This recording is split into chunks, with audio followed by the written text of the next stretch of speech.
చిక్కుడుగాయతో రొటీన్గా కర్రీ వండుకోవడమే కాకుండా ఒకసారి ఇలా చిక్కుడుకాయతో సర్వపిండి చేసుకోండి, చాలా బాగుంటుంది. ముందుగా చిక్కుడుకాయలను అయితే తీసుకొచ్చుకొని వాటిని అయితే ఇలా చిన్నగా ఒలుచుకొని ఒక 2-3 టైమ్స్ వాటర్తో వాష్ చేసుకొని అందులో కొన్ని వాటర్ కూడా యాడ్ చేసుకొని గ్యాస్ మీద పెట్టుకొని కాసేపు అయితే ఉడికించుకోండి. ఒక 20 మినిట్స్ అలా పడుతుంది మనకు అవి ఉడకనీకి.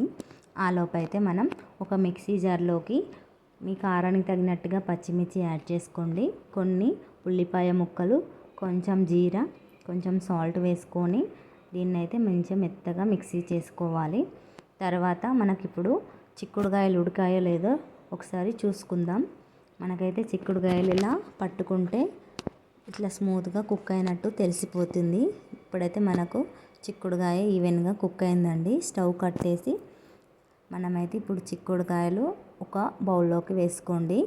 ఆ వాటర్ అయితే పారబోయకండి, దాంతో మనకు ఈ చిక్కుడుకాయలో వాటర్ సరపిండి పెట్టేటప్పుడు వాటర్ అవసరం అవుతాయి కదా, ఈ వాటర్ని వేసుకుంటే మనకైతే మంచిగా వస్తుంది బ్యాటర్ అయితే.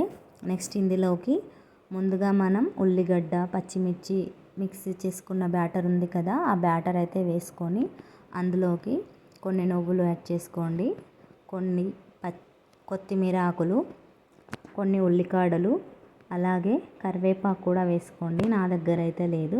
ఇవన్నీ వేసుకున్నాక అవన్నీ కలిసిపోయే విధంగా ఒకసారి అయితే ఇలా చేత్తో మంచిగా కలుపుకోండి.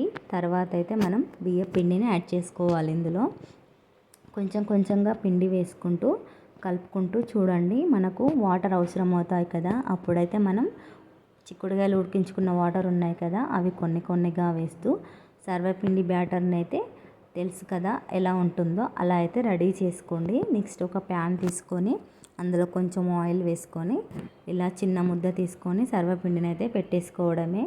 దీనికైతే చిన్న చిన్న హోల్స్ పెట్టుకుంటే మనకైతే ఆ హోల్స్ దగ్గర అయితే క్రిస్పీగా ఉడికిపోతుంది సర్వపిండి, అందరికీ తెలిసే ఉంటుంది.